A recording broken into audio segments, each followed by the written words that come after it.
The year was 1913. Woodrow Wilson was president, and powerful banking interests, who had been trying for years, finally achieved their long-term goal of a silent coup d'etat by taking control of the American government. The first thing they did to accomplish their takeover was convince Secretary of State Philander Knox to lie to the American people and tell them that the 16th Amendment, the Income Tax Amendment, had been legally ratified by the states when it was not. The bankers knew that this tax would ultimately end up in their pockets. Because of this fraud, the American people were led to believe there was now a tax on their labor. Congress and the President are completely aware of this fraud, and it was even cited in a recent court case.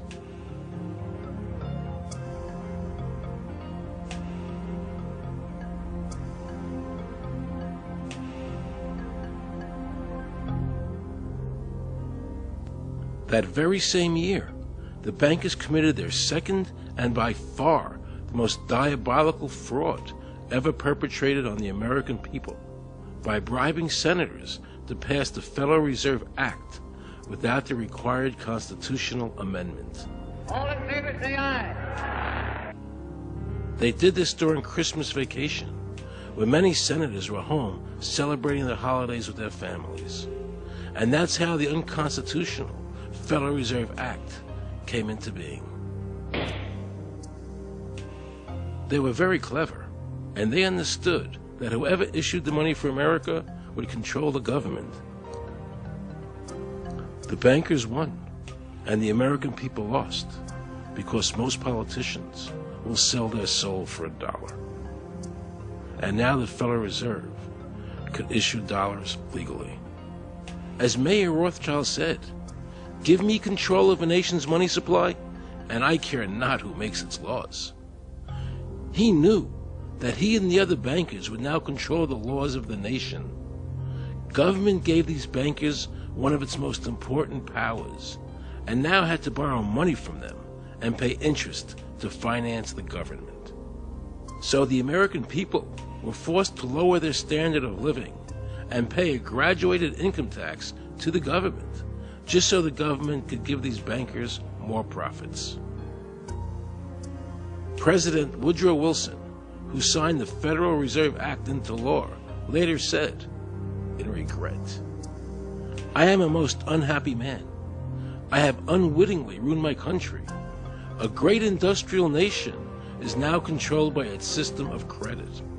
We are no longer a government by free opinion, no longer a government by conviction and the vote of the majority, but a government by the opinion and duress of a small group of dominant men."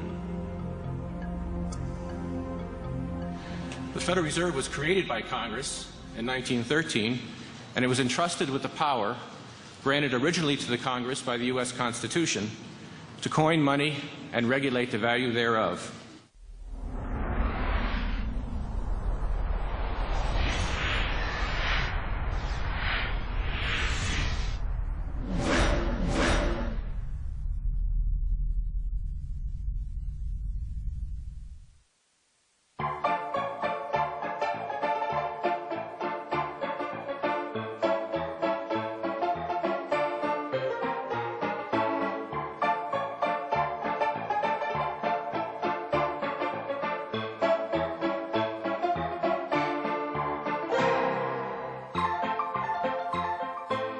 What's your name? Jan Crafting? Hi, Jan. I'm Aaron Russo. I produced the movie Is this a joke? Am I gonna No, make no, it that's look not a joke. foolish? Okay, good. No. I produced the movie Trading Places with Eddie Murphy and The Rose with Bette Midler, many movies, and I'm doing a feature film.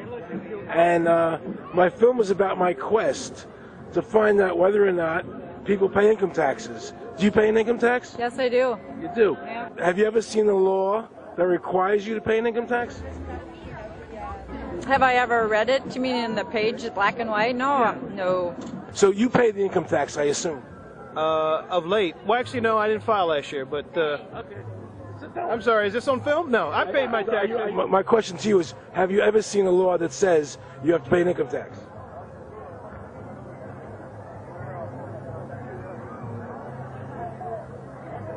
law is that guy that wears that badge and a gun. That's the one that puts you in jail. That's the law. Actually, I can't stand the IRS. Okay. They're evil. Do you have any fear of the IRS? Not really, because I'm Canadian. I think it's actually unconstitutional, is what I've heard. Right. But to avoid any hassle, I pay it. If there was no law and I wasn't afraid of them coming and taking me to jail, absolutely, I wouldn't pay taxes. Okay, then no, I wouldn't pay income taxes. It's a no-brainer. You wouldn't pay it. I wouldn't pay it. Why would anybody? Because that's what they tell us we must do, else we're bad Americans. Would you pay it? No. Would you pay it? No. Why would you pay taxes if you don't have to? What if I told you that all your money that the income tax that's paid into the income tax just goes to pay the interest on the national debt? That's incredible. That's truly incredible. I thought it was for infrastructure and all the other stuff. The income tax is not legal because it would be a direct tax and it is not apportioned as the Constitution demands. If it's against the Constitution, then why are we doing it?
I really expected that, of course, there's a law that you can point to in the law book, the code, that requires you to file a tax return. Of course there is.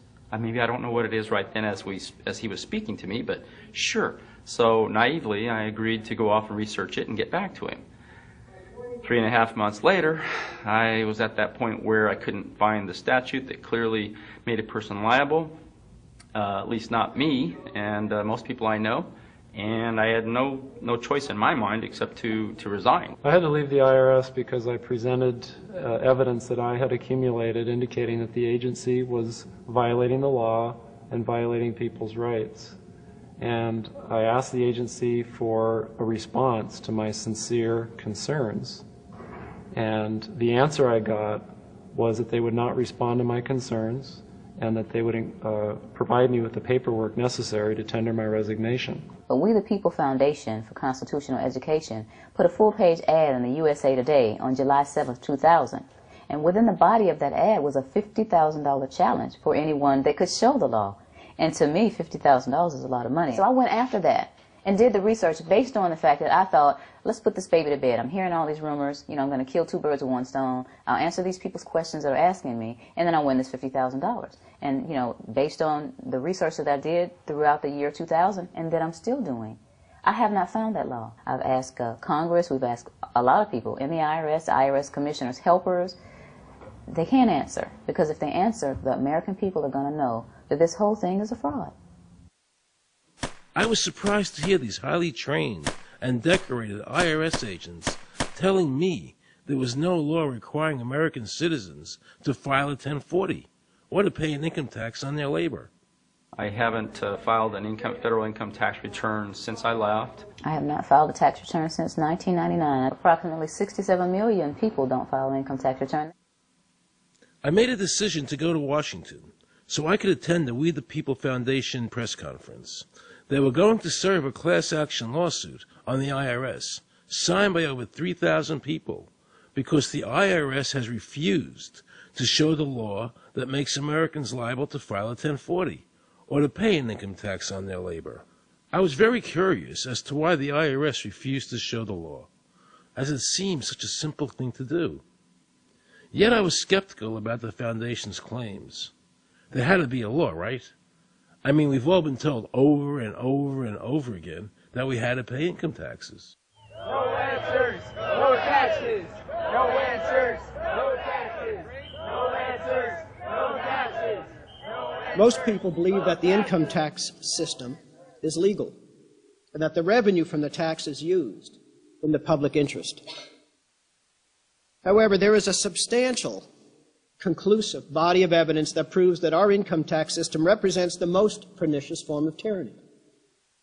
It is the greatest hoax ever perpetrated by government against the working men and women of America. American citizens, along with the Foundation, have been asking the IRS to specifically provide them with the underlying legal foundation upon which they administer and enforce the personal income tax laws in our country. At the national level, when people would attempt to contact somebody of a much higher authority, say the commissioner, same kind of thing. They would get answers that were in effect non-answers. There are a group of people standing outside today who assert that no law requires you to pay taxes and that you will not answer their petition to the government as to whether they're required to pay taxes. Are they required to pay taxes? I've been paying my taxes ever since I had my first job, and I think it's a fundamental construct of our nation that those of us who expect and demand the services from our government that the government provides, be they the protection of our country through the military, or be they the education of our children, or be they the protection of our environment, that we must pay for those services. So yes, I think there is a fundamental obligation, and that it's an understood and well accepted one.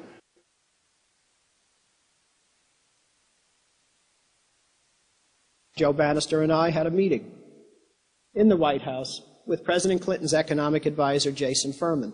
He accepted the remonstrance for the president. On June 2nd, I called and spoke with him. His words were, "We have decided that the issue of the legality of the income tax is not a high priority matter for the White House, and we will not be participating in any conference on the subject."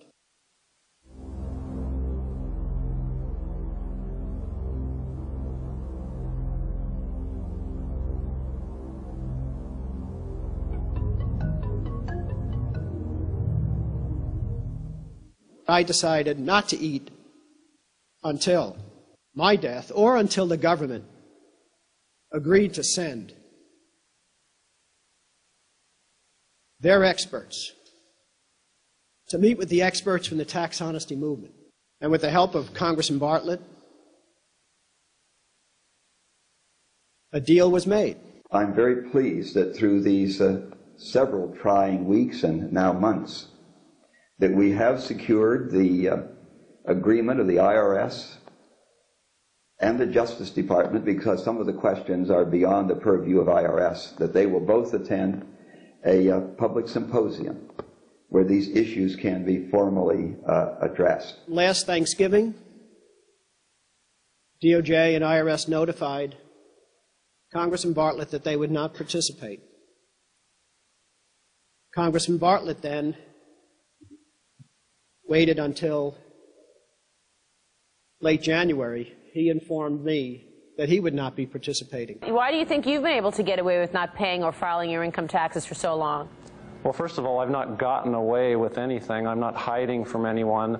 I'm simply asking the IRS to show me the laws that apparently require me to do these things, and they are suspiciously reticent to answer questions from me, and of course there are millions of other people, many other organizations who have attempted to get answers. They act very suspiciously when asked to simply sit down at the table with the American people and discuss what their obligations are. Rather than pulling up a chair, they pull out a club.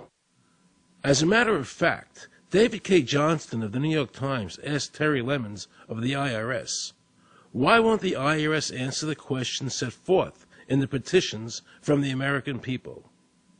Mr. Lemon's response was, the government is answering the questions through enforcement actions in the courts.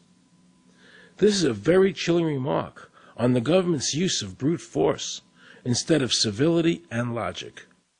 The federal government itself refuses to provide the American people who are coercively being subjected to this extraction of their private property without any underlying legal justification. There is no law that requires the average American worker in the private sector to pay a direct unapportioned tax on their labor and compensation for services. There is no law. The march will stop in front of the IRS building. They are now going to serve a class action lawsuit on the IRS. Very courageous. My name is Charles Bell, and I'm here to serve this complaint on behalf of the American people to the Internal Revenue Service. The complaint is accompanied by an affidavit that's under the hand of Robert Schultz. Case was served. We'll call you with the case number. Case has been filed. We'll call you with the case number. Thank you. Okay, thank you. We appreciate your time. America, baby! Freedom! Today, effectively, the people have said to their servant government that that our rights are not going to be any longer denied, and that we're going to have answers to our petition, our legitimate, lawful petitions for redress of grievances, which are guaranteed in the First Amendment to our Constitution. So once and for all, we will get an answer.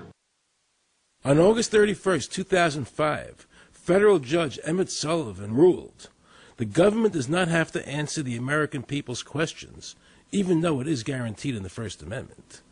Our courts have made a decision that government does not have to show the law that it enforces. And the press never reported on this. Have we given this judge the authority to overrule the Constitution, the very foundation of American life?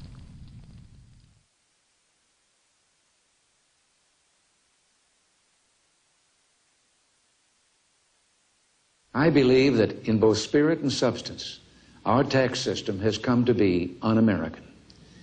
Death and taxes may be inevitable, but unjust taxes are not.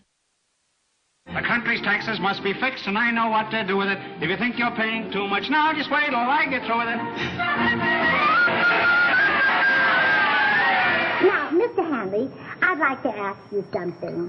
What does the government do with all the money we give them in taxes? When President Reagan was elected, one of the first things that he did was appoint a blue ribbon panel of business people headed by Peter Grace, and is commonly referred to as the Grace Commission. And their job was to research all the various areas of the federal government and make a report. One of the quotes from the Grace Commission is, 100% of what is collected is absorbed solely by interest on the federal debt. All individual income tax revenues are gone before 1 nickel is spent on the services taxpayers expect from government. If we pay the salaries of the congressmen and the senators, we're supporting them, aren't we? Well, yes.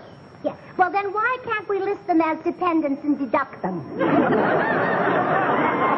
We've been brainwashed. People have been told, that you need this income tax system to fund government, which is absolutely ridiculous. I mean, my question is, well, if that's true, how did we fund government from 1776 to 1913? The main purpose of the income tax is not to raise revenue, but to redistribute wealth and to control society. A lot of people might say, well, gee, if there wasn't an income tax, what would happen to education? They don't understand that education is paid for the most part, out of state and local taxes, your property tax. People might say, well, how are we going to build and maintain our highways? If there's no money coming into the government, we need our highways. There is a tax on every gallon of gasoline that people buy.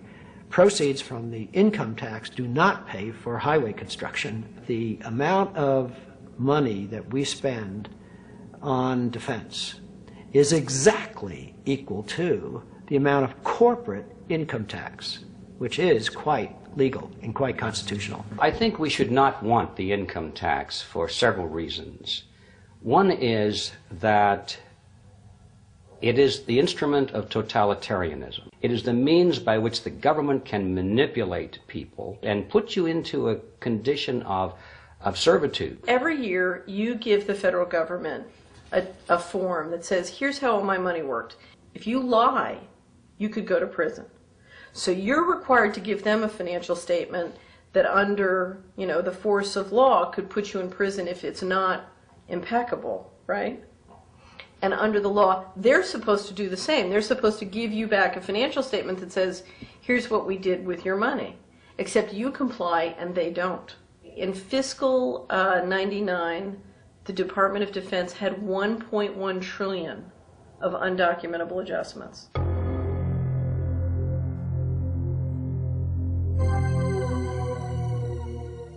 The following year, they had 2.3 trillion of undocumentable adjustments. I decided to call the IRS. I spoke to Anthony Burke in Media Relations. He was very nice to me, and I explained to him that I was an award-winning film producer and that I was doing a documentary on the IRS. He seemed a bit stunned by this, then explained to me that Commissioner Everson nor anybody else would go on film to discuss the income tax. But he did say he would call me back.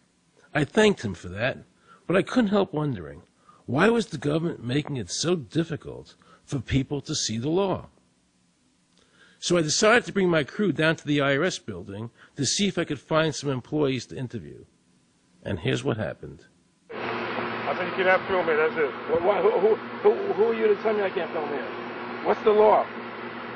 Just tell me where the law is that says that. Can you show me the law that says I can't film here? Is America a free country? I told him they couldn't film here, and he's asking 9 million questions. I told him that's a federal government law. Hey, I told him he couldn't film here. He's telling me he's a citizen and all that. So I told me I couldn't film him and saying, where's the law that says I can't film here? And I'm asking another question, sir. Then Homeland Security showed up, because I was such a threat to Washington. You got a driver's license up? Yeah, I do. Put that away for me. After convincing Homeland Security I really wasn't Osama bin Laden, I kept wishing the IRS would allow me to interview somebody. Why wouldn't they show the law? What were they so nervous about? I began to have a frightening thought. What if it was our own government we had to be afraid of? With that disturbing thought in my mind, I went to see a group of tax experts. You can look through the statutes and look for the law that requires you to pay. And when you do that, you can't identify a law that requires the average person in America who earns a wage and works in private business to pay an income tax. The Constitution allows for two kinds of taxes. They're called direct and indirect. The federal government in the Constitution can tax almost anything, as long as it apportions the tax if it's direct.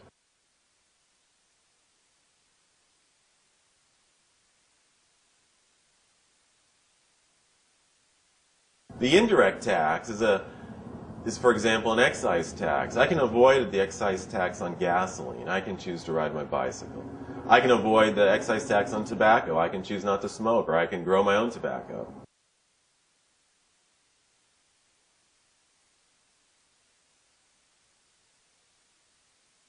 The income tax which is being applied now doesn't meet the criteria of either direct or indirect taxes. The IRS claims that in 1913, the 16th Amendment, the Income Tax Amendment, allowed the government a third form of taxation.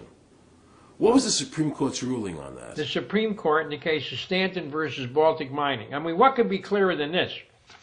The provisions of the 16th Amendment conferred no new power of taxation. The Ruschauer case also said that the 16th Amendment did not impose any new taxes and did not change any of the taxing restrictions of the Constitution. There were also several other major Supreme Court cases in that same period from 1916 up until about 1923. Stratton Independence versus Hobart, Southern Pacific versus Lowe, Bowers versus Curbo Empire, Burnett versus Harmel, Doyle versus Mitchell. It's actually very simple. Congress tried to enact an income tax in 1894. The Supreme Court said that's unconstitutional. When the Supreme Court says something is unconstitutional, it's unconstitutional. They tried again in 1913, and the Supreme Court said the 16th Amendment conferred no new power of taxation. So, if they didn't have it then, and they didn't get it, they don't have it. There is no constitutional basis for a tax on the wages of Americans living and working in the 50 states of the Union. Period. End of argument. I have a letter here from Daniel Inouye's office out of the United States Senate that says, based on the research performed by the Congressional Research Service, there is no provisions which specifically and unequivocally require an individual to pay an income tax. Period. End of story. There is no law, and to date, nobody has been able to show that there is a law for the average American citizen working day in and day out to pay an income tax. The definition of income in the Constitution was given in the Eisner versus Macomber case, and it turns on gains or profits that are made from some activity. Doyle versus Mitchell, 247 U.S. 179, 1918. Here's what he said. The idea of gain or increase arising from corporate activities. In other words, it doesn't mean wages, it doesn't mean dividends, it doesn't mean alimony. It means a gain or a profit arising from corporate activity. These liens that are recorded against people by the government for tax liens are nothing more than allegations. They are non-substantive. They have never been determined by a neutral third party, such as a court, to have one shred of validity. If you ever get a notice of an audit or anything else, the first thing you should do is a Freedom of Information Act request for records that they're using to substantiate or justify the audit. There is nothing in the Internal Revenue Code that creates any such thing as an income tax evasion or crime. There's nothing in the code that allows IRS agents to seize property. The government is involved in judicial blackmail. The government knows that if it legally seizes somebody's property, that person doesn't have the funds and he can't even get a lawyer who can help him. I conducted investigations in the Title 18, the Criminal Code, the U.S. Criminal Code. And in there, the statutes and the regulations are very specific as to what's violating the statute. In the Internal Revenue Code, Title 26, there's nothing specific in there. I mean, even the FBI feared the IRS. You have to understand that an agency which will unlawfully impose a tax that doesn't exist is not going to care. If we, the people, don't know what our rights are, they're not going to tell us. If Americans just learned that the IRS was actually knowingly deceiving them, that would be enough for them to rise up and put a stop to it. This small booklet includes the Constitution of the United States, the Bill of Rights, the Declaration of Independence. This is a document that every citizen should read. It's a document which freed an entire nation. This is the Internal Revenue Code, and this document, and the unlawful application of this document by the Internal Revenue Service has enslaved the nation that this document attempted to free. I was very impressed with the people in the tax honesty movement. They weren't kooks. They were highly intelligent, well-researched, and very genuine. I was wondering why I never heard about all these Supreme Court decisions in the media. So I really wanted the IRS's point of view, because to get the true story, it was imperative I hear both sides. I kept wishing Anthony Burke would call me back. He seemed like an honest man. I then proceeded to call my message machine. Hi, this message is for Aaron Russo. This is Anthony Burke at the Internal Revenue Service. Let me suggest some people that you might want to think about talking to. One would be Don Alexander, who's a former commissioner who's here in town in Washington. Another would be Sheldon Cohen, who is both a former commissioner and former chief counsel. All of those guys, I think, can answer your question about, where in the tax law it says that you have to pay taxes. Wow, good news, I thought. So I called Sheldon Cohen because he used to be the IRS commissioner. He wrote the tax code, and he was also general counsel to the IRS. He is a true expert, and I couldn't find a better person to answer my questions. He graciously agreed to my interview. The reason I'm doing this documentary is because there are many people in America today who believe that there's no law that requires them to pay an income tax or file a 1040. And there are many people going to jail for it, fighting over it. The Internal Revenue Code is authorized by the 16th Amendment. I think it should be clarified. I think government should be transparent to the people.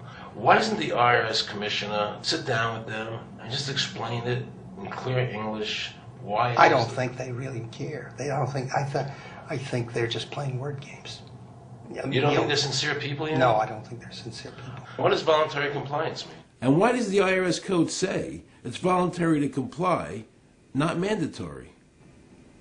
That's a word euphemism we use. We use voluntary compliance when we talk about traffic signals. Most people at 2 o'clock in the morning, do you stop at a red light?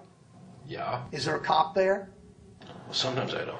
Well, I do, and most of us do. Most of us do. Right. But that's voluntary compliance. That was a complete perversion of logic. Traffic laws state that it is mandatory to stop at a red light. The IRS code says it's voluntary to comply. Mandatory and voluntary are the complete opposite of each other. Yet he wants us to believe that they mean the same thing.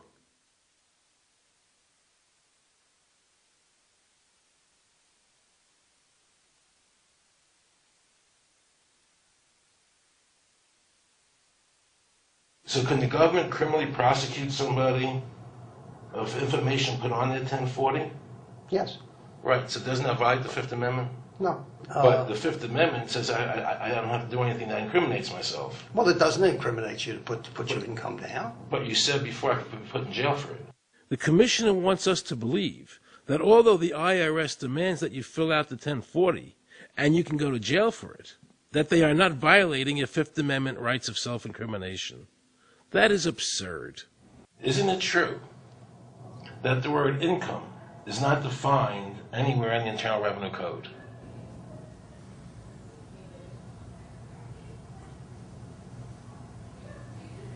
The law says that the government has a right to tax income from any source derived. So, but the word income is not defined in the code. It just says income without a definition of what income is. That's right. Correct? Yeah. There are many different kinds of taxes. Well, how can an American citizen know what income is if the code doesn't define it? If they're paying an income tax... Because the courts have all defined it. Do you remember what constitutional attorney Edwin Vieira said? The definition of income in the Constitution was given in the Eisner versus Macomber case, and it turns on gains or profits that are made from some activity. So the Supreme Court has ruled income is not wages, it's not labor, it's gain from corporate activity. I believe that a man's labor is his private property. That's your view, but it's not the law. The Supreme Court's even said your labor is your private property. When I go to work for somebody, it's a trade. It's an even exchange. I do some work, you give me some money.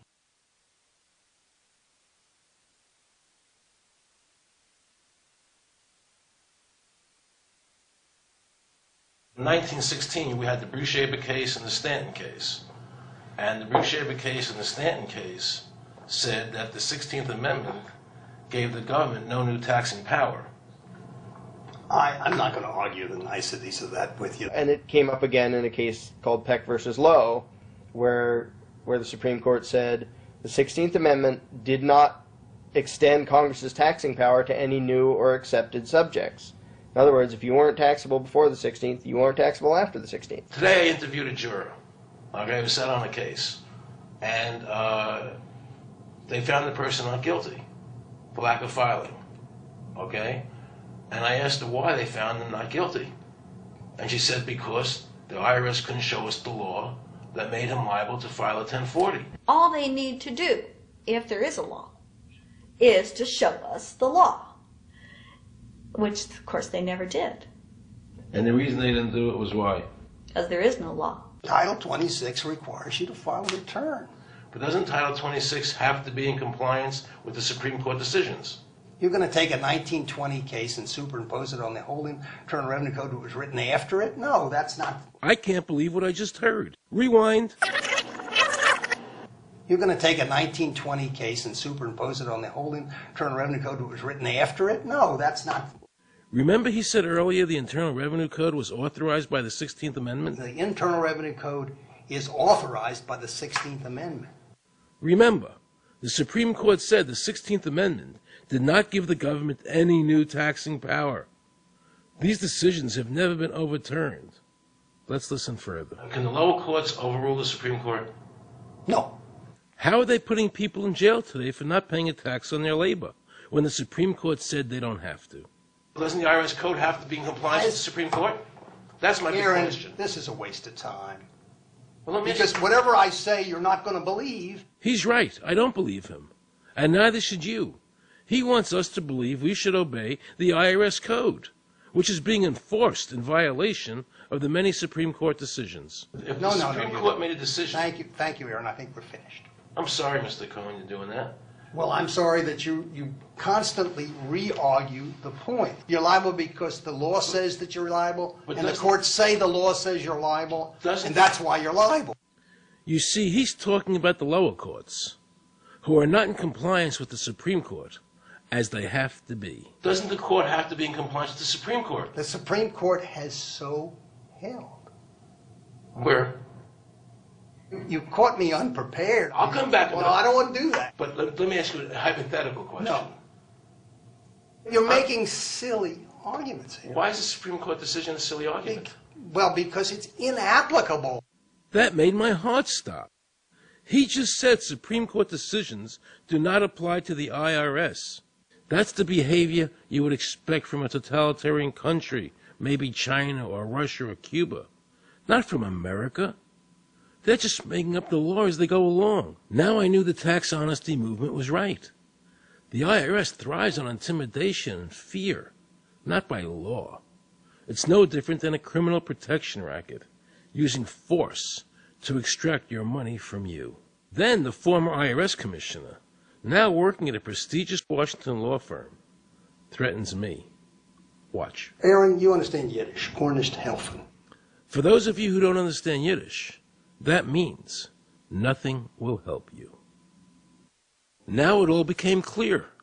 I understood why the IRS wouldn't go on camera and talk about where the law was. I understood why all the senators I called refused to be interviewed. There is no law. And now you know what our political leaders and the courts have known for decades and have tried to cover up. The United States Constitution strictly forbids a direct, unapportioned tax on the wages and salaries of American citizens. The United States Supreme Court has consistently ruled that the income tax is a tax on profits and gains, not on labor and wages. On behalf of the American people, I challenge the IRS to show me a statute that allows a direct, unapportioned tax on the wages and labor of the American people. And if I'm wrong, I will give my most humble apologies to the IRS. If the IRS is wrong, and there is no law, then every person who's been jailed should be let out of jail immediately, and any assets seized should be returned to their rightful owners. If this is a nation of laws and a free country, then the IRS should show the law to the American people. I felt an overwhelming need to understand why juries were finding innocent people guilty of not filing a tax return when there was no law requiring them to do so. So I went to talk to Marcy Brooks, a juror who used her common sense and did not allow the judge to railroad the jury into a guilty verdict.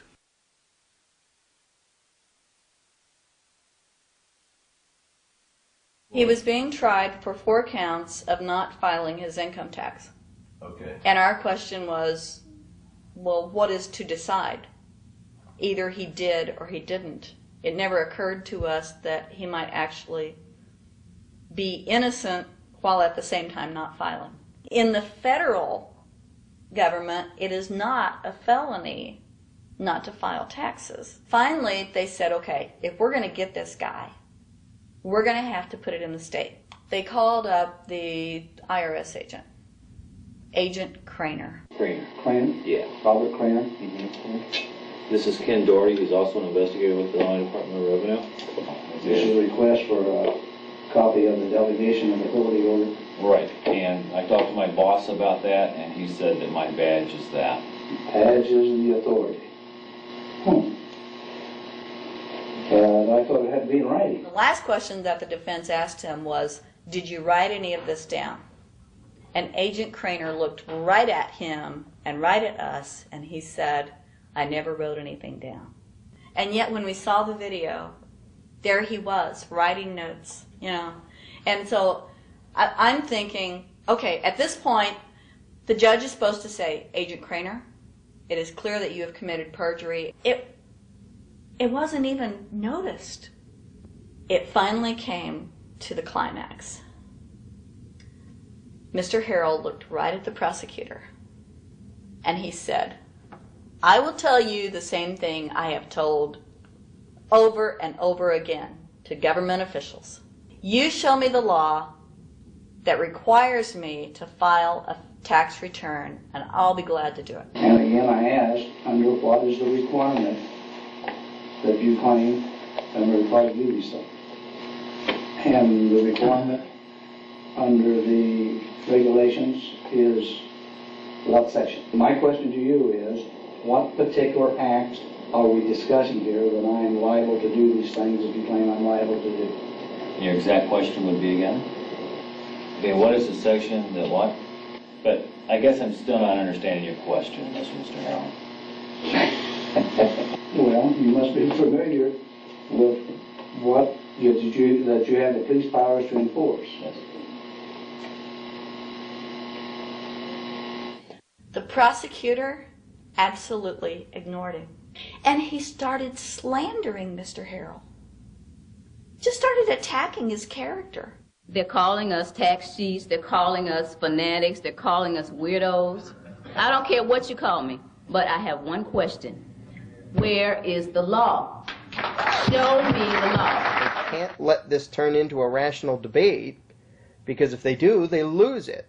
So they have to insult people and say it's frivolous. We felt like that there was an overall arrogance and that they were railroading Mr. Harrell and wanting us to participate. Judge Coogan, he looked right at us and he said, "I will instruct the jury according to the law." We were sent to deliberation. The judge promised us that he would give us the law. And we looked and we looked and it was not there. We wrote a note to the judge asking for a copy of the law. 10 minutes later, we get a note back. You have everything you need. But there was no law. And he had promised us. At that point, I felt betrayed. I felt like this man promised us the law, and that's what this whole thing is about, the law. We request it, and he still denies us the law. And the reason they didn't do it was why? Because there is no law. Remember, we're talking about the Illinois state law here, okay, which is a law in Illinois. So we got out that law, and we read it several times, and I said, okay, wait, you know, because they kept saying, but this is a law in Illinois. And I said, look at the beginning of it says, anyone required to file a federal income tax return is required to file an Illinois tax return. I said, if it is true that he's not required to file a federal return, then that nullifies the Illinois law. Two people, they kept saying, but he's going to get by with it. And I said, what is he getting by with but his rights? If there is no law, he's not breaking a law. He's just standing on his rights. Are we going to deny him that? That's when this one juror sat back and kind of rolled his eyes and he said, you mean we don't have to pay taxes?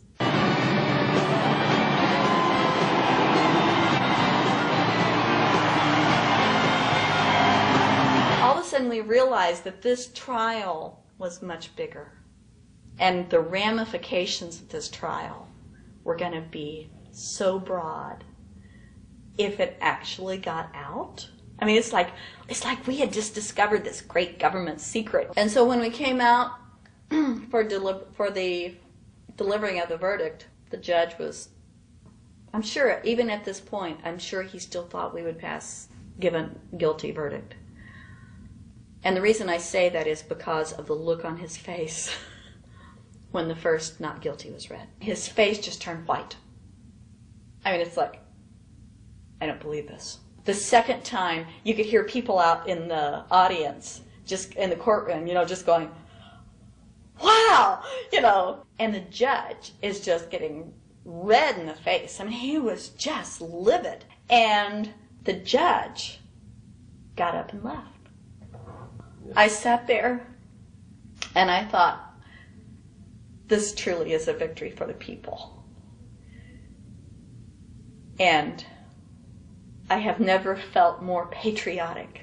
And I knew that we had done the right thing. I looked at that man, Mr. Harrell, and I thought, the system might not work all the time, but this time, for that man, it did.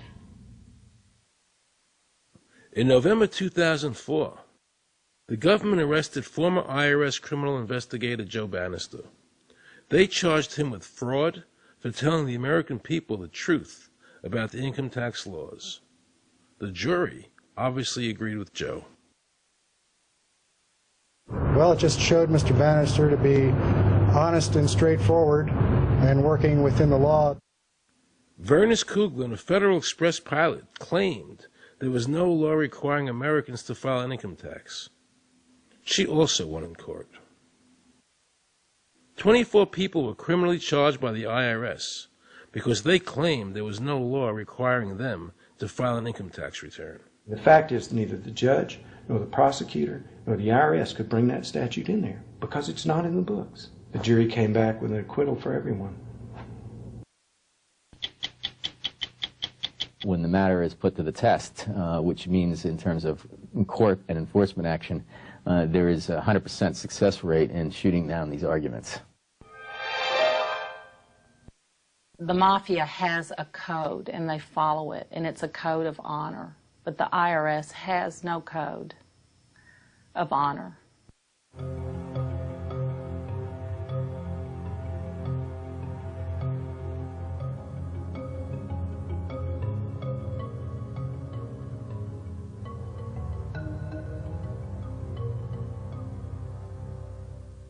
Meet Judge Dawson, a federal judge presiding over the Irwin Schiff tax case, who denied Irwin the ability to prove to a jury that there was no law requiring Americans to file an income tax return. He denied Irwin the right to prove to a jury there was no law by stating, "I will not allow the law in my courtroom."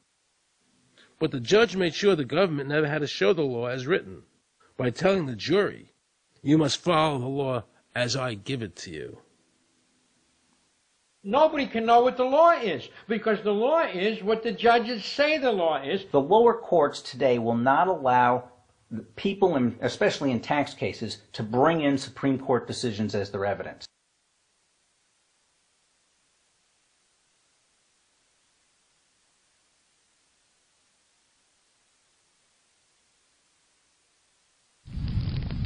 Here we have a federal judge railroading an American citizen by saying Supreme Court decisions are irrelevant. And again, nothing from the press defending our freedoms.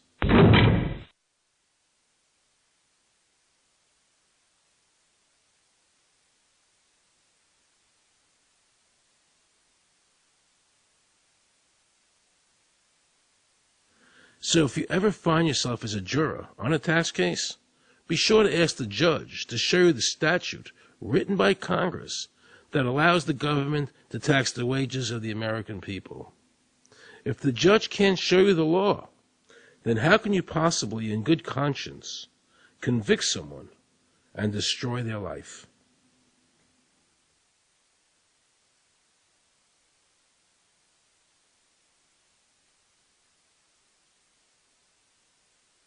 Let's see how the IRS treated one of America's greatest heroes, and someone I cherished as a child. Joe Louis was an American icon. Victorious in his first 27 fights, the Brown Bomber quickly rose to heavyweight champion of the world. His 1938 knockout of German Max Schmeling, who represented Hitler's Aryan ideal, earned him the admiration of millions of Americans. Is watching carefully. Louis nudges him right to the body, a left hook to the jaw, and Schmeling is down. The count is high. Right after Pearl Harbor was bombed, Joe had a title fight where he donated his fee to Navy War Relief. Well, I'm not working for nothing. I'm working for my country, and I think that's about the greatest piece of work that anybody can do. Well, I certainly agree with you for that, but you're turning over an awful lot of money. Well, we all turn over a whole lot for this country at this time. Joe volunteered for the segregated army and defended his title while in the service, this time donating his normal fee to Army relief. I'm only doing what any red-blood American would do. Since the checks were in Joe's name, the IRS taxed him on their full amount, even though he never saw a penny of it. At the end of the war, Joe was awarded the Legion of Merit. But what most people didn't know was that the IRS was charging him $50,000 a year in interest alone on his debt. When Joe's beloved mother died, leaving him $600, the IRS immediately seized it. They also confiscated all of his children's trust funds. Joe was forced to continue fighting until he was 37 and out of shape, just to pay off his ever-mounting debt to the IRS, which grew to $1 million, $100,000 a year just in interest. At the end of his life, Joe was forced to become a greeter at a Las Vegas hotel just to make ends meet. It was a shameful thing to see a man like him, great fighter, great human being humiliated and destroyed in this manner, because after all, when you owe Internal Revenue money, no matter what you have, they take away from you. And they took a lot away from Joe Louis.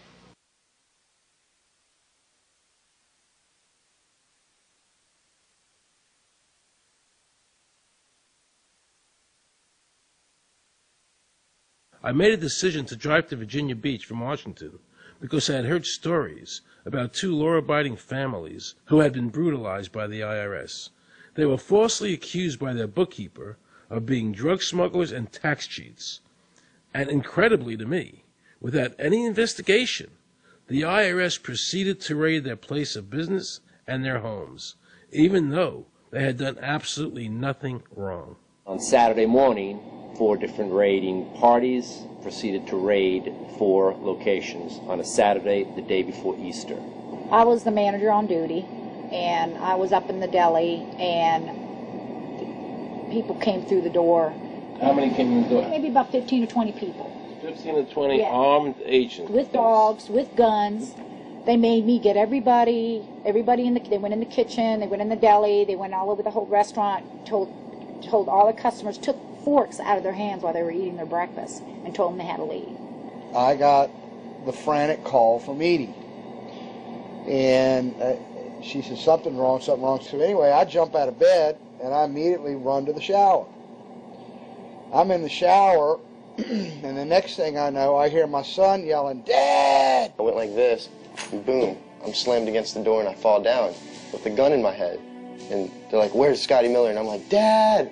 That's all I'm doing is yelling. I'm scared, frightened to death. And then the next thing I hear is Mr. Miller, the shower curtain is jerked back. I got a gun pointed at my head. Hold it right there. The screams from the little girls who were at a pajama party with my daughter. There was 4 little girls there with my daughter. Of course, mayhem. There were about 3 men in my bedroom with huge guns. He followed us and wanted to watch us get dressed, and I tried to shut the door, and he puts his foot in the door, like he's going to sit there and watch us change our clothes. And I was like, excuse me, no. My neighbors now are all standing out. Were you still naked? Well, they handed me a towel at that point. I had a towel wrapped around me. Did the towel fit? No, hardly. Hardly. At this point, they were talking about weapons, and, I mean, it's crazy. I mean, they're looking everywhere, going through all my drawers. And I reached for my underwear drawer to get some underwear.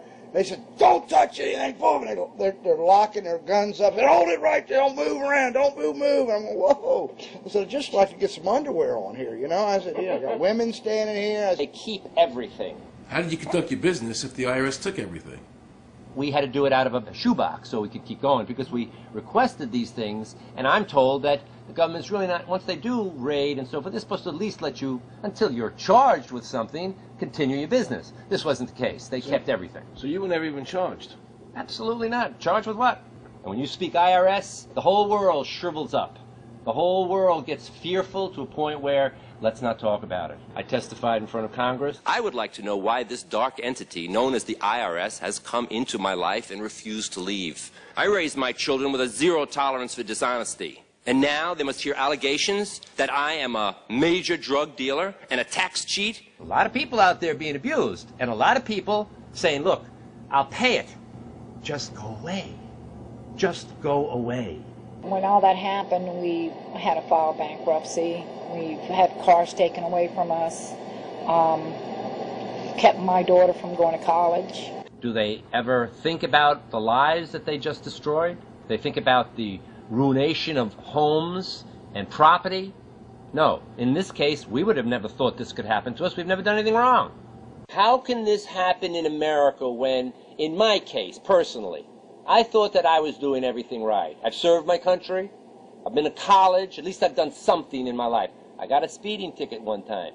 I paid my taxes for 40, 50 years, whatever it was. I've never been audited. What happened here? I had this really uncomfortable feeling in the pit of my stomach as I was thinking to myself, how did America transform itself from being a truly free country with a servant government where our individual rights were protected by our Constitution to being a country that talked about being free but really wasn't? The change started when the Federal Reserve came into existence and America adopted one of the major planks of the Communist Manifesto by bringing to America this central bank.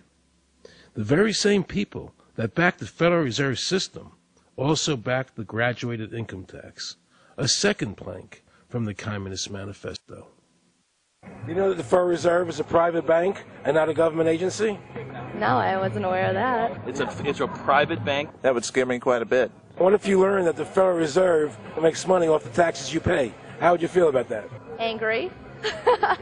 Like I'm feeling right now. I would feel cheated by my government. I'd be angry. It's really frustrating that we're paying money for something that isn't benefiting us in any way whatsoever. Kind of sucks. They're pretty much in control of everything.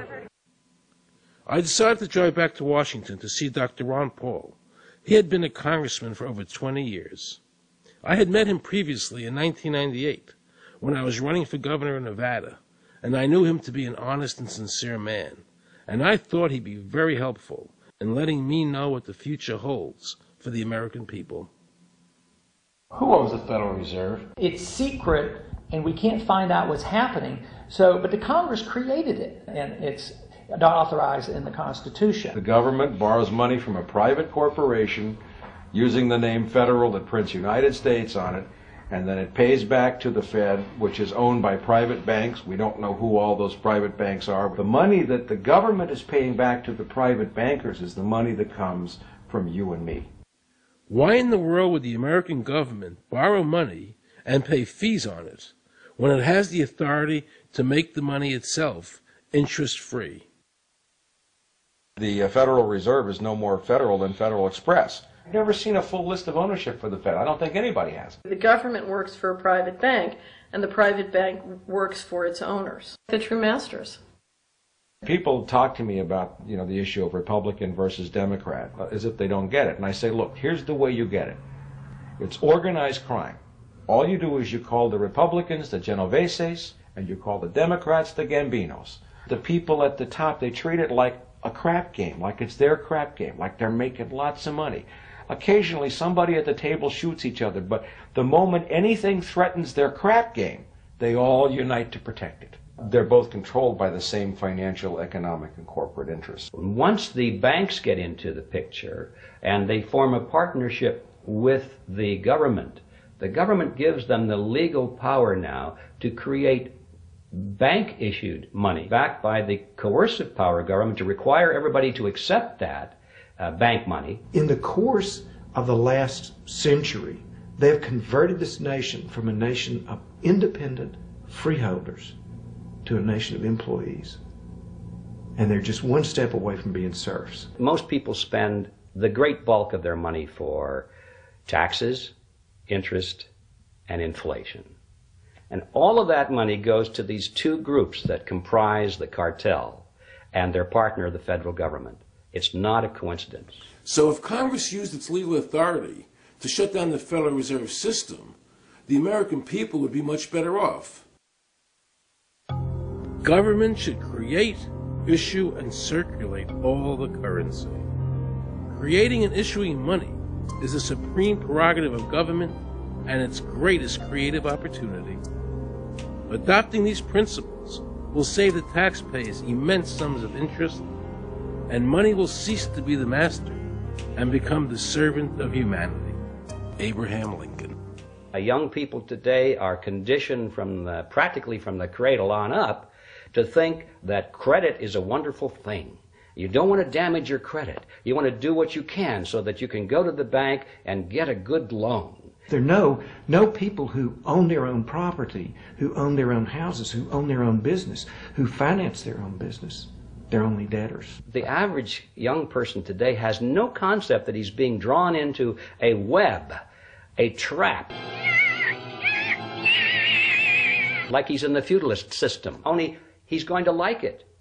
He's going to think, this is wonderful. I got my new red Corvette, and I'm in debt for the rest of my life, but I'm looking good. A decision was made. Let's get all the debt up, let's move the jobs abroad, and instead of re-engineering your skills, we're going to dumb down America, and so the middle class will disappear. Really what most of the people in this country have become is food for the debt machine. When a person borrows money, it puts a noose around their neck and makes them servant to the lender, which is exactly what the Federal Reserve System is designed to do. And now our Congress, so dominated by the banks, is helping them to entrap people even further by passing new bankruptcy laws, making it more difficult for the people to declare bankruptcy and get a fresh start, while at the same time allowing the banks to charge very high rates of interest. This is the way the Democrats and Republicans, working with the banks, legally enslave the nation. Credit card industry is a huge political contributor. And unfortunately, a certain number of...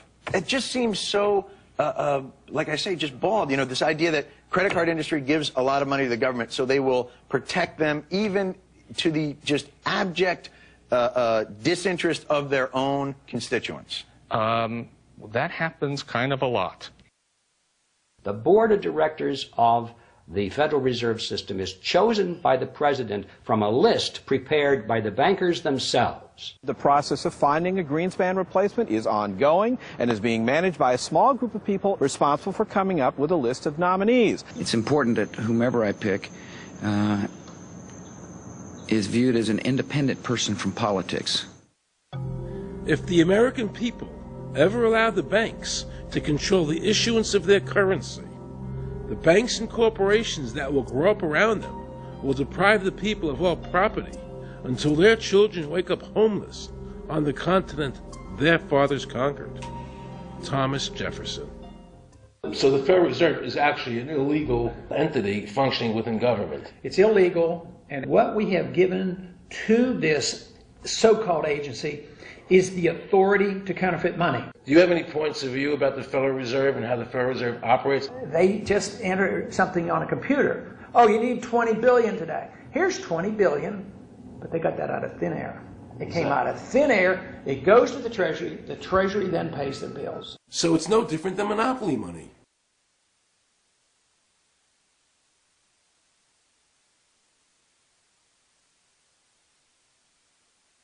The cost of living is so high today because the Federal Reserve and the federal government have destroyed the purchasing power of the dollar. The dollar today is actually worth about 4 cents, despite the fact that the government, the Federal Reserve, and the media keep telling us that they're protecting the value of the dollar. This is a lie. All countries who have ever attempted to create money on thin air, the currency is eventually destroyed. Why did we give a monopoly of creating money out of thin air to a private corporation? The result is exactly the same as if someone were picking your pocket every year, because that's exactly what they're doing. Originally, paper was a receipt which is used as evidence that the money exists. Over the years, of course, the government has disconnected the paper from the actual tangible substance, which is money. So now we have a piece of paper which is evidence of nothing. In the past, people were able to take their receipts, the paper, to the bank and get the real money, the gold, in exchange for the receipt. This limited the amount of money that could be printed, thereby protecting the purchasing power of your savings. You don't have to worry. That's good, because I work 3 jobs and I feel like I contribute. You work 3 jobs. 3 jobs, yes. Uniquely American, isn't it? I mean, that is fantastic. In the absence of the gold standard, there is no way to protect savings from confiscation through inflation. There is no safe store of value. Gold stands as a protector of property rights. Alan Greenspan, before he went to work for the Federal Reserve System.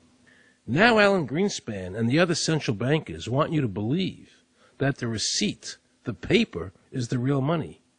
This is nothing more than sleight of hand. It's a magician's trick. Because for them to maintain control over the government and the people, they have to convince you that this paper is really money. Because that is the essence of their power and our powerlessness to maintain control over our own government.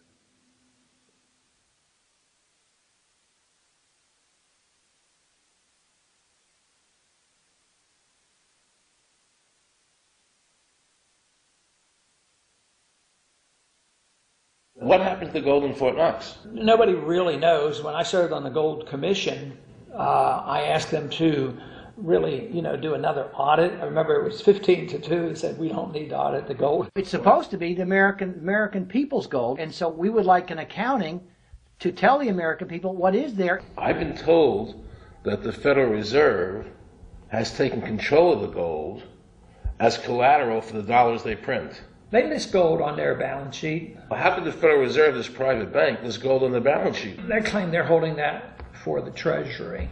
So that puts private bankers in control of the American gold. They could have taken all of America's wealth. That's a possibility. Shouldn't the Congress stand up and say, where is the American people's gold? They're not audited. They control the money of America, and it's not audited? There is no audit. Oh, wait a second. Doesn't the Federal Reserve work underneath the Congress? Congress ignores their responsibility to do any oversight. The president really has no control, nor does the Congress have any control over this cartel. It just has the appearance of control. In the final analysis, the Federal Reserve bankers, with the help of the Democrats and Republicans in Congress, have swindled the American people. They have taken the true wealth of America, the gold, and given us a piece of paper in return. And again, not a word from the press. These frauds are going to continue until Congress is no longer intimidated by the Federal Reserve bankers, and Congress uses their legal authority to shut down the Federal Reserve System and to stop this loss of our freedoms.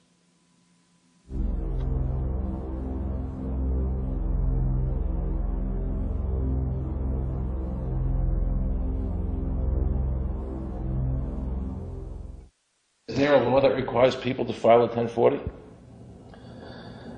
Not explicitly, but it's certainly implied. Well, implied by force. Yeah. But is there a law? I can't cite a law, no. I cannot. But,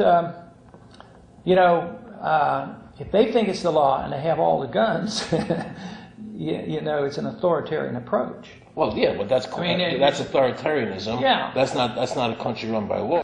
Do you think America is going deeper and deeper into becoming a police state? And if so, in what ways do you see that as a congressman? Yeah, I think we're moving in that direction because there's not much we can do without permission. The absence of a police state is that people are free, and if you don't commit crimes, you can do what you want. But today, you can't open up a business, you can't develop land, you can hardly do anything. You can't go to the bank, you can't go to the doctor without the government knowing what you're doing. And they talk about medical privacy, that's gone. Financial privacy, that's gone. The right to own property, that's essentially gone. So you have to get permission from the government from almost everything. And if that is the definition of a police state, that you can't do anything unless the government gives you permission, we're well on our way. This is something that people eventually, I hope, will get sick and tired of and say, enough is enough. I sincerely believe the banking institutions having the issuing power of money are more dangerous to liberty than standing armies. Thomas Jefferson.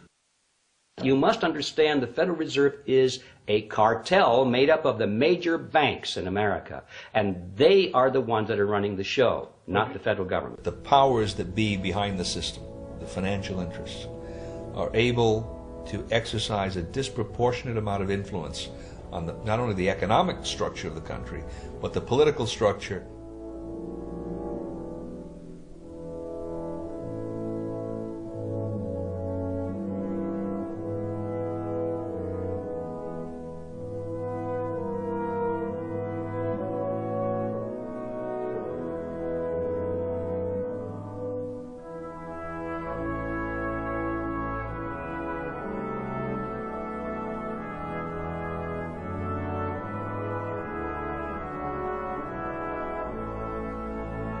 This would be like the ultimate reaching of government into our personal health lives, which would be unbelievable. And not even our government, some, bureaucratic, diffuse, multinational, secretive government.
I just want to assure the American people that, one, I've got the authority to do this. American people expect us to protect them and protect their civil liberties. I'm going to do that. Preserve, protect, and defend the Constitution of the United States. The Constitution of the United States. So help me God. So help me God. So help me God.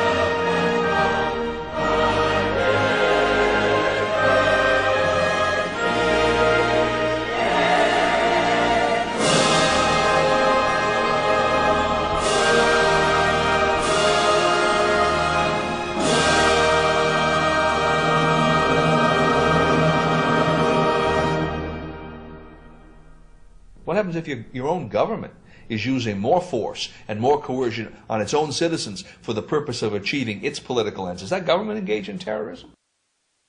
Now let's watch the government add insult to injury to the people of New Orleans. No one will be able to be armed. We will take all weapons. That happened today in this wealthy neighborhood where homeowners had armed themselves to protect their mansions. Residents were handcuffed on the ground. In the end, police took their weapons but let them stay in their homes. Wasn't that kind and generous of the government to allow people to stay in their own homes? How thoughtful. Of course, they couldn't defend themselves from looters. For many of the police and guard troops, it is an uncomfortable job to do this in an American city. You never expect to do this in your own country. Walking up and down these streets, you don't want to think about the stuff that you're going to have to do. We are losing our right to property. The government is getting more pretexts to seize it, using the power to confiscate it with eminent domain. The asset forfeiture laws have proliferated. It's easier for the prosecutors to come in and make an accusation against you and confiscate your property even though they have no evidence that you've done anything wrong. Guilt or innocence doesn't really matter that much because it's very convenient for the government. Unfortunately, what is being sold to the American people today as Americanism, if you peel off the label, you find so much similarity to what we were fighting against when we were fighting communism and Nazism and fascism. The government's now putting a national ID card together and they want checkpoints. We will be carrying our papers, and they have recommended there'll be checkpoints throughout the country. Isn't that what Nazi Germany did that everybody in America was against? Checkpoints, papers, please. May I see your papers? May we see your papers? I don't think I have them on me. In that case, we'll have to ask you to come along. Wait, it's possible that, yes. Here we are. These papers expired 3 weeks ago. You'll have to come along. Halt!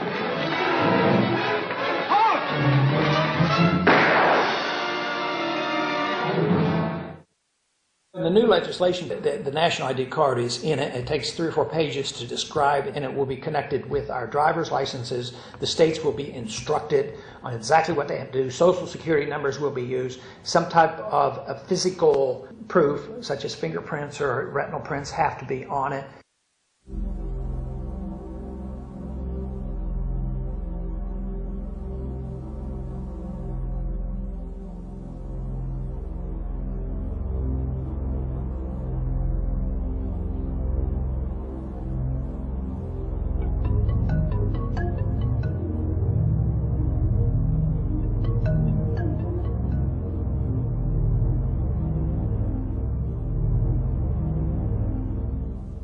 It is time to wake up, America. These ID cards are not about defeating terrorism, but they are all about controlling the American people. I arranged an interview with Catherine Albrecht, a leading authority on the RFID chip. Her book entitled Spy Chips is the definitive book on this subject. I wanted to find out just how dangerous these chips are to our liberties.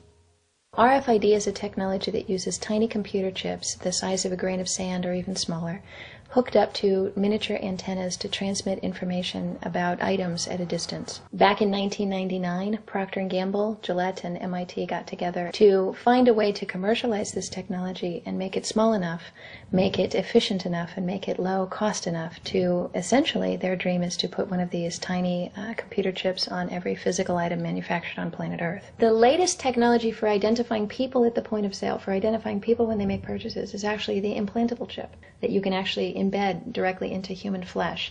It's a tiny glass capsule about the size of a grain of rice. It contains an RFID computer chip with a coiled antenna, and it can transmit information also at a distance.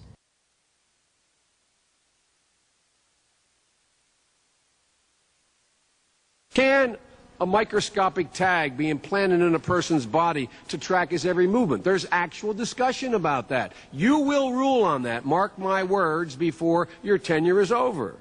Homeland Security folks, the Department of Defense, and others have expressed an interest in being able to more closely monitor the U.S. populace. And one way to do that, of course, would be being able to determine who buys what and where they take those things.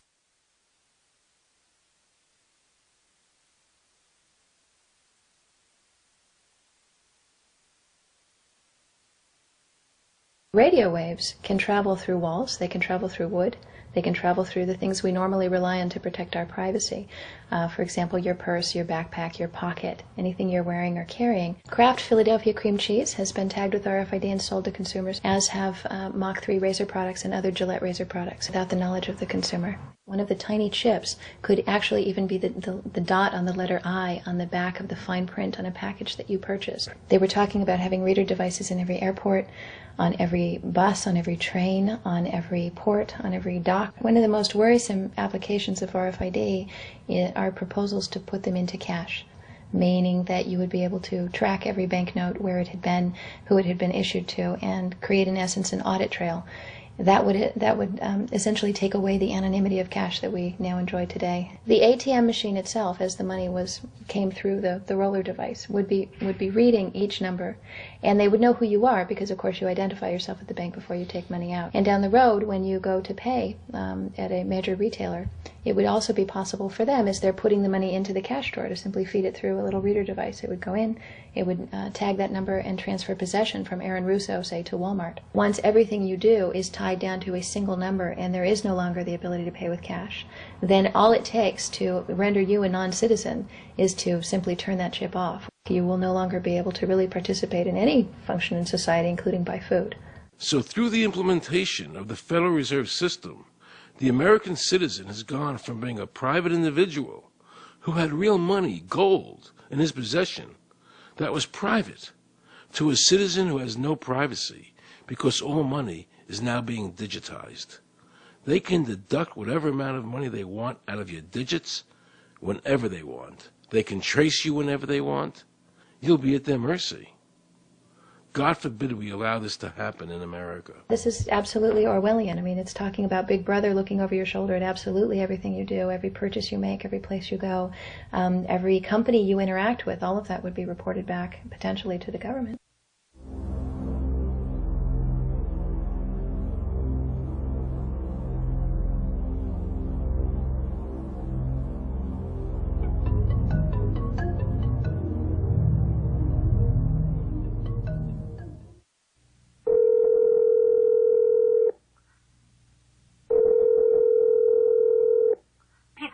Guaranteed hot in 30 minutes or it's free. This is Mary. May I take your order? Hi, Mary. Yes, I'd like to order. Is this Mr. Kelly? Yes? Thank you for calling again, sir. I show your national identification number is 610-204-999-8-45-54610. Is that correct? Yes. Thank you, Mr. Kelly. I see you live at 736 Montrose Court, but you're calling from your cell phone. Are you at home? I'm just leaving work, but I'm... Oh, we can deliver to Bob's Auto Supply. That's at 175 Lincoln Avenue, yes? No, I'm on my way home. How do you know all this stuff? We just got wired into the system, sir. Oh, well, I'd like to order a couple of your double meat special pizzas. Sure thing. There'll be a new $20 charge for those, sir. What do you mean? Sir, the system shows me that your medical records indicate that you have high blood pressure and extremely high cholesterol. Luckily, we have a new agreement with your national health care provider that allows us to sell you double meat pies as long as you agree to waive all future claims of liability. What? Do you agree, sir? You can sign the form when we deliver, but there is a charge for processing. The total is $67 even. $67? Well, that includes the delivery surcharge of $15 to cover the added risk to our driver of traveling through an orange zone. I live in an orange zone? Now you do. Looks like there was another robbery on Montrose yesterday. You could save $48 if you ordered our special Sprout Submarine Combo and picked it up yourself. Comes with tofu sticks. Those are very tasty, sir. Good value, too. But I want double meat. Well, I'm sure you can afford the $67 then. You just bought those tickets to Hawaii. They weren't cheap, eh? Oh, but I see you checked out the budget beach bum at the library last week. Up to you, sir. All right. I'll get the Sprout subs. Good choice, sir. Gotta watch that waist if you're hitting the beach, eh? 42 inches. Wow. Man, I'd say tofu and sprouts is, like, required. That's how much? Just between you and me, there's a $3 off coupon in this month's Total Men's Fitness magazine. Your wife Betty subscribes to that, right? Anyhow, clip that and it's $19.99 even. Whoa, looks like you maxed out on all your credit cards. Bring cash, okay? Have we become so controlled and so ignorant about our rights that big institutions and big government can do whatever they want with us, even without our approval? I knew for certain the Founding Fathers would resist to the death what is happening in America today. And I, for one, will not accept a national ID card. And if nobody accepts a national ID card, and nobody can board a plane without one, then let the airlines go bankrupt. And if you can't open a bank account in a big money center bank, then open an account in a small local bank. And if we can't walk into a federal building, I personally would consider that a blessing. Don't allow these institutions to dictate to us how we conduct our lives. This is America, and we have free choice. We the people have all the power, not the government. Government gets its power from us, not the other way around. Think of all the men and women who died in all our wars, fighting for freedom, not Federal Reserve bankers. Do you think they sacrificed their lives so that Americans can be chipped like a dog? So we could all have a homing device inside us? No. This ID card is the last step before they implant us. And that's precisely the reason nobody should accept one. And you know what they're going to do? They're going to call on the propaganda machine, the media, and try and sell this as if it were in everybody's best interest. We're working on a product that we have called internally a PLD. PLD stands for Personal Locating Device, which is an implantable GPS for which our company owns a patent. The hybrid of the two of these products, being Digital Angel and Verichip, is what we call PLD. PLD should be in prototype form by the end of this year, by December of 2002, and we are already working with the Food and Drug Administration as well as legislative agencies with these products and ultimately with the PLD.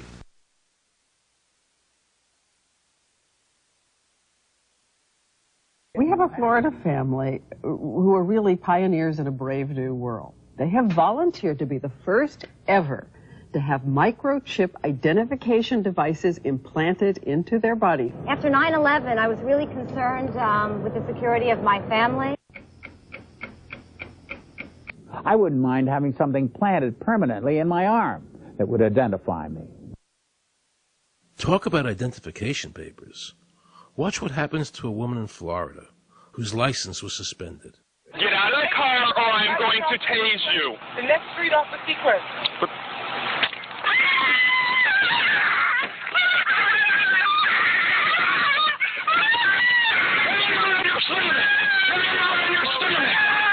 on your stomach. Do it now. Put your hands behind your back. Do it now. Do it now or you're going to get tased again. Do it now. Do it now. On your back. Put your hands behind your back. Put your hands behind your back. I can't. Sure you can. Come here. Ow, ow, ow. Oh, got it. You got blood on your hands. Oh, my God. You tased me and you handcuffed me? Yep, you're under arrest. For what reason? Your license is suspended. All the power is in the people. And to the extent that government becomes alienated from the people, does things that people don't want, power is transferred until you finally come to a police state, totalitarian state, whatever word you want to give it, where the desires of the people really have no consequence. They go out and they vote. Doesn't make any difference which candidate they elect. I'm a programmer. I worked for NASA, worked for ExxonMobil, worked for Florida Department of Transportation. Mr. Curtis, are there programs that can be used to secretly fix elections? Yes. How do you know that to be the case? Because in October of 2000, I wrote a prototype for President Congressman Tom Feeney at the company I worked for in Oviedo, Florida, that did just that. And when you say did just that, it would rig an election? It would flip the vote 51-49 to whoever you wanted it to go to and whichever race you wanted to win.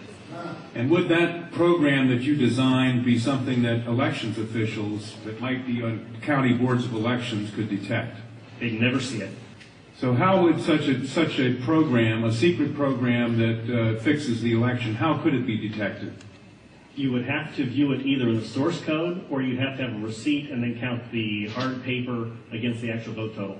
Other than that, you won't see it.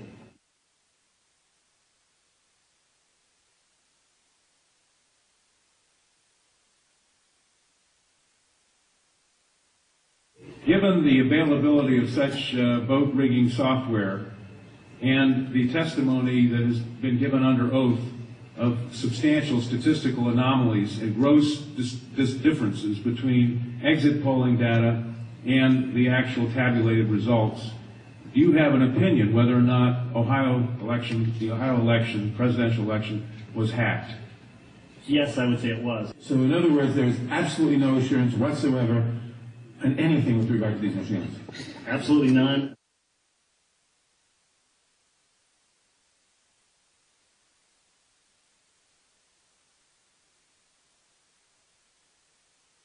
Anybody who trusts an electronic voting machine should have their head examined.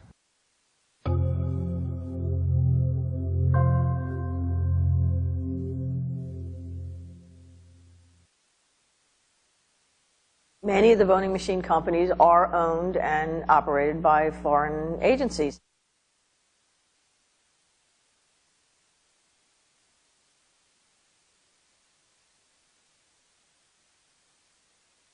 Now we can see a new world coming into view. A world in which there is the very real prospect of a new world order. The New World Order will be built, an end run on national sovereignty, eroding it piece by piece, will accomplish much more than the old-fashioned frontal assault. Council on Foreign Relations. We shall have world government, whether or not we like it. The only question is whether world government will be achieved by conquest or consent. Paul Warburg, Council on Foreign Relations and architect of the Federal Reserve System. There's a group that get together internationally and they sort of play God with our money. You think that's part of what George Bush said was the One World Order? They can't have a new world order only with a world police, military. Right. I think the financial system ultimately is even more important than the guns. The central bankers of the world are working together to create a one world government, a global police state as sinister as anything George Orwell ever wrote about, where every person on the planet Earth will have an RFID chip implanted, where the bankers and the governments can monitor every transaction you make. A chip in everybody would be the universal monetary system par excellence, because there'd be no escape from it, and you'd be totally under the control of those who issue the electronic impulses in that chip. Their strategies are being accomplished through the World Trade Organization, the International Monetary Fund, and the Bank for International Settlements, which is the central bank for all the central banks of the world. Most people don't have a clue that these unelected private bankers actually control the governments of the world. They have financed and profited from every war since World War I without concern for humanity. The war in Iraq is an attempt by the Federal Reserve and their partner, the Bank of England, to control the Middle East and to make it a part of the New World Order. To defend the New World Order, U.S. soldiers will have to kill and die. Arthur Schlesinger, Counselor on Foreign Relations. Military men are just dumb, stupid animals to be used as pawns in foreign policy. Henry Kissinger, Council on Foreign Relations.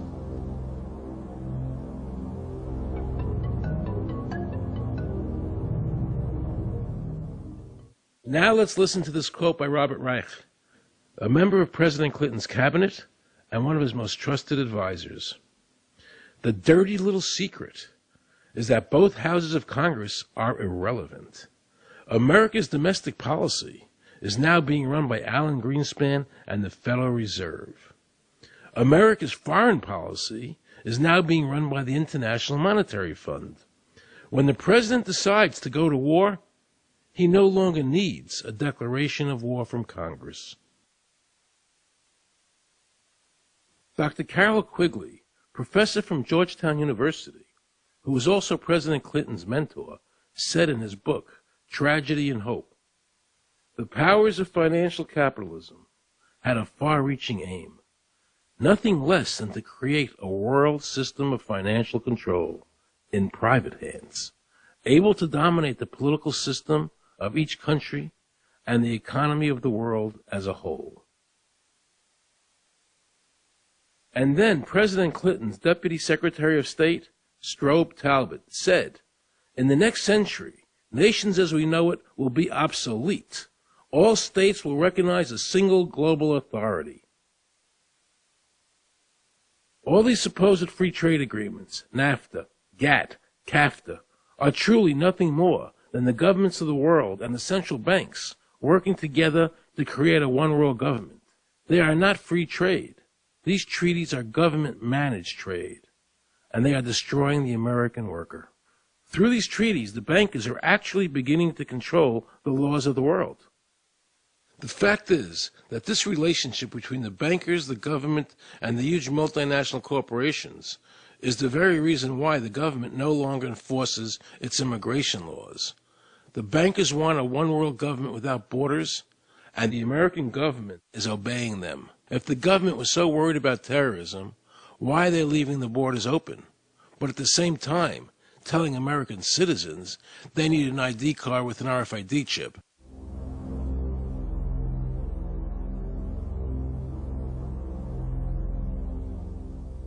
Osama bin Laden could not come over here and limit your rights or my rights to free speech, from search and seizure, from all of these elements in the Bill of Rights.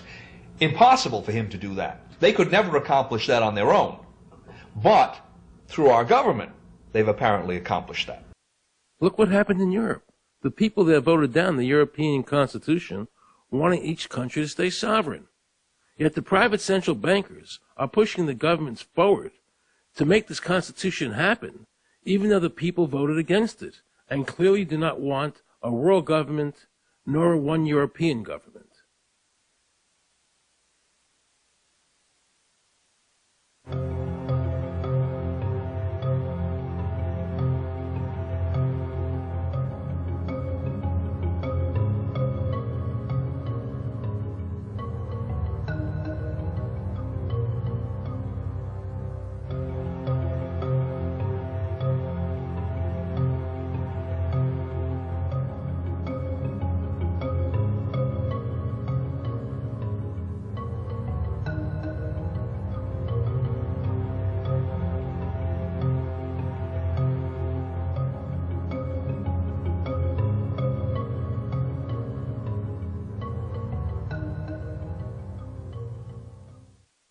Now pay close attention to this quote by David Rockefeller, and you'll understand what is happening in the world today and where the American people are heading as a nation. We are grateful to the Washington Post, the New York Times, Time Magazine, and other great publications whose directors have attended our meetings and respected their promises of discretion for almost 40 years. It would have been impossible for us to develop our plan for the world if we had been subjected to the lights of publicity during those years. But now, the world is more sophisticated and prepared to march towards a world government. The supranational sovereignty of an intellectual elite and world bankers is surely preferable to the national autodetermination practiced in past centuries. David Rockefeller, a member of the Council on Foreign Relations, actually believes that we would be better off if he and his bank of friends ran the world.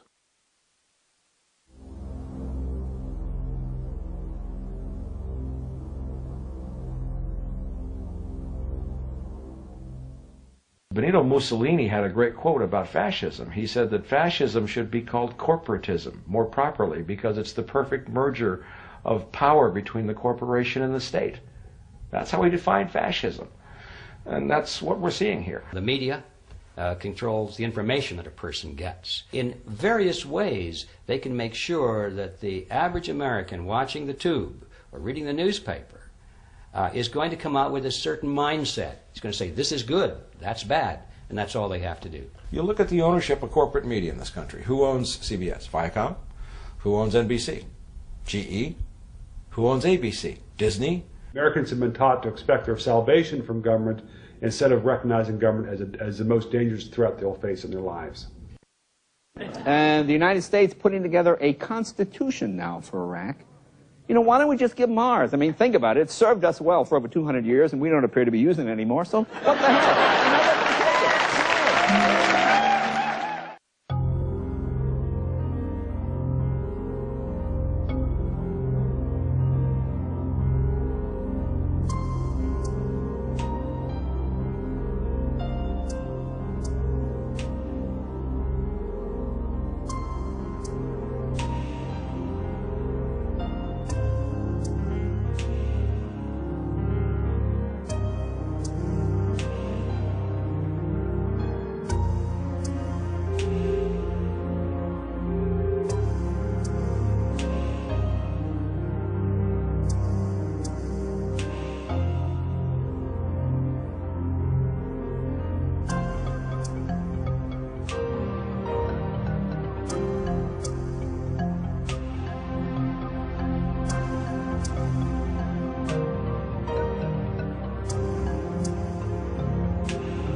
I think that the ultimate choice that's being presented to mankind is that it's time to either evolve or perish.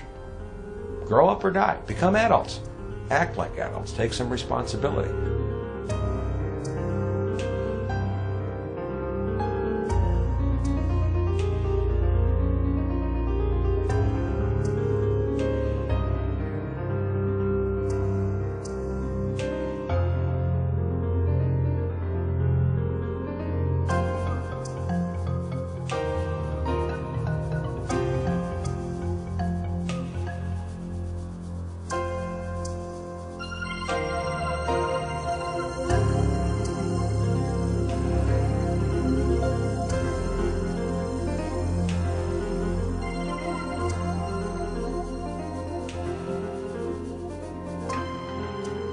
I like the old idea where you could do what you thought you could do and what you wanted to do as long as you didn't hurt other people.